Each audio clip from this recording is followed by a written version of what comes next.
Kellyanne Conway is President Trump's counselor. Kellyanne, good morning to you.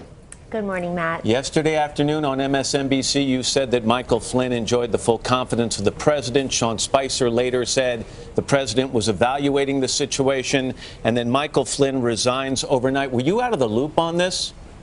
No, not at all. Both were true. The president is very loyal. He's a very loyal person, and by night's end, Mike Flynn had decided it was best to resign. He knew he'd become a lightning rod, and he made that decision. So had he not resigned, the president would continue with him as national security advisor, even though he misled the vice president and the administration about the contents of that call? That fact is what became unsustainable, actually. I think misleading the vice president really was the key here.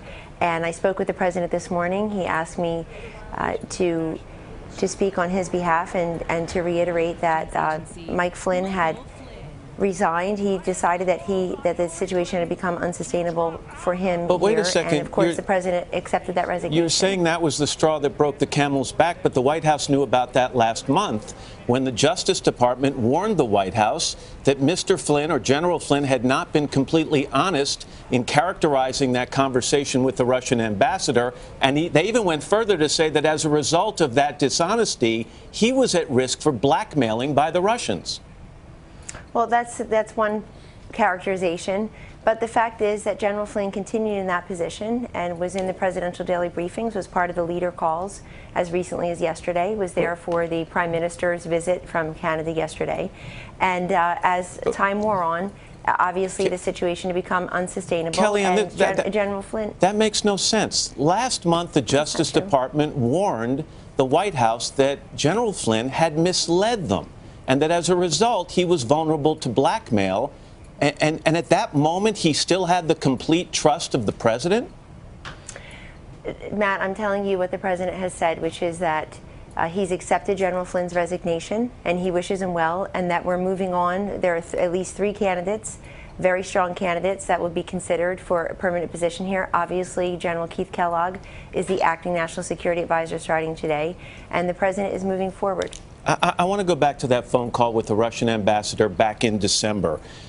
You're starting to make me think that perhaps General Kelly was not freelancing during that call when he talked about or hinted, General Flynn, that he wasn't freelancing during that call, that in fact he may have been making that call on behalf of the administration or the incoming administration. Would that be accurate?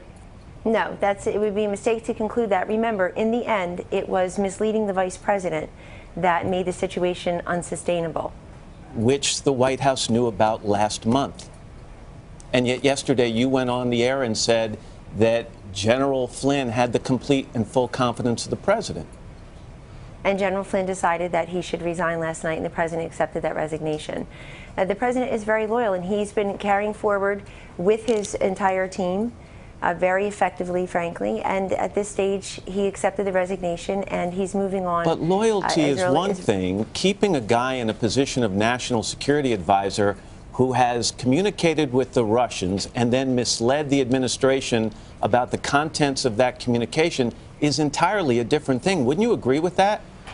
Well, Matt, what I would tell you is the president and I had a conversation wherein he referred to the comments made by Charles Krauthammer on a different network last night, that it is not one communication or one incident necessarily. In this case, it is the misleading to the vice president and also the inability to remember, as General Flynn started to clarify his remarks and say, I can't remember, I can't recall. I think that was his clarification over the weekend. I can't recall whether or not the information that was provided to the vice president that others in the administration had repeated as well, whether or not that in fact was the whole truth. Was General Flynn the right pick in the beginning?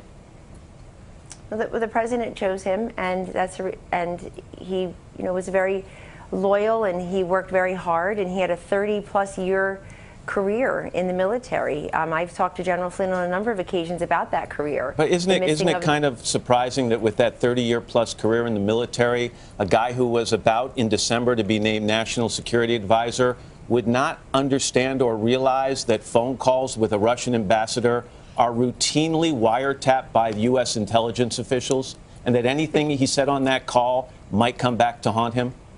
Well, you're presuming what General Flynn did or did not know.